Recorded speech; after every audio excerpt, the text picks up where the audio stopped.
Bonsoir à tous. Étant un grand passionné de météorologie depuis le plus jeune âge, je me suis toujours demandé quel était le rapport entre la pression atmosphérique et la météorologie. C'est pour ça que l'on va se poser la question suivante: comment la pression atmosphérique détermine notre météo? Tout d'abord, commençons par définir ce qu'est la pression atmosphérique. C'est tout simplement le poids de la colonne d'air qui s'exerce au-dessus de nous. Elle se mesure généralement en hectopascal, mais elle peut aussi se mesurer en pascal ou en bar.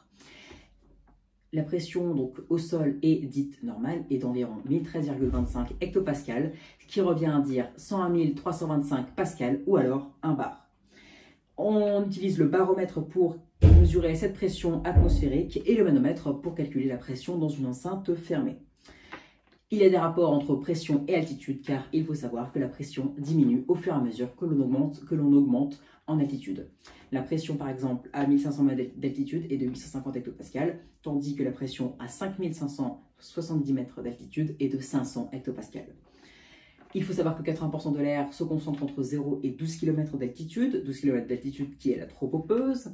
Il faut aussi savoir qu'il y a autant d'air entre 0 et 5 km qu'entre 5 km et l'espace.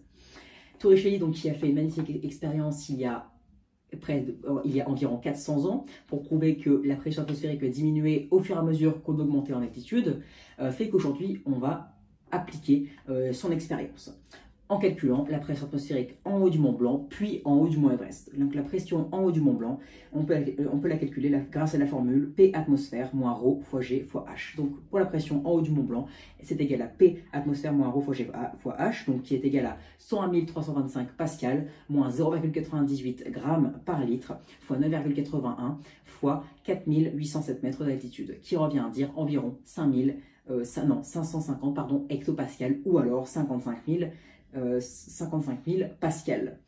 Pour la pression donc en haut du Mont Everest, donc c'est la même formule, donc P atmosphère moins ρ fois G fois H, qui revient à dire 101 325 pascal moins 0,78 grammes par litre fois 9,81 fois 8800 mètres d'altitude, qui revient à dire qui nous donne une pression d'environ 340 hectopascal. Et c'est bel et bien les pressions que l'on observe en haut de ces monts Blanc et Everest. On peut aussi calculer la pression atmosphérique au sol comme en altitude grâce à la au modèle du gaz parfait. Donc gaz parfait, donc PV égale nRT. Donc ce qui revient à dire donc P égale M sur grand M multiplié par R fois T divisé par V, qui revient à dire donc P égale ρ fois R fois T sur grand M, égale donc la pression, donc c'est égal à 1,2 fois 8,314 fois 293 degrés Kelvin, divisé par 29 fois 10 puissance moins 3, qui revient à dire 1008 hectopascal. Forcément, c'est la pression donc au sol, car la masse volumique de l'air, qui est de 1,2, elle est valable uniquement en plaine. Maintenant, parlons des anticyclones, des pressions et marées barométriques, car il faut bien nommer des zones de pression supérieures à 1013 hectopascal et inférieures, ou alors autour, pour se retrouver dans les zones de haute pression et les zones de basse pression. Anticyclone, c'est quand nous sommes au-dessus de 1013,25 hectopascal, et cet anticyclone apporte donc généralement un temps sec et plutôt ensoleillé entre le printemps et l'automne, sur la France en tout cas, mais en hiver ça apporte généralement un temps généralement ensoleillé, mais il peut parfois aussi y avoir des brouillards tenaces et des nuages, donc un temps nuageux pendant des journées et des journées.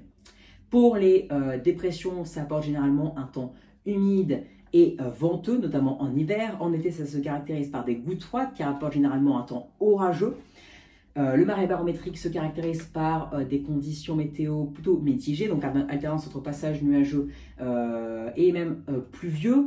Et côté température pour les anticyclones, ainsi que les dépressions, c'est très variable et tout dépend de la position de ces anticyclones et des dépressions, et de ces dépressions, ainsi que de la saison. Pour les marées barométriques, on a généralement des températures qui tournent autour des normales saisonnières.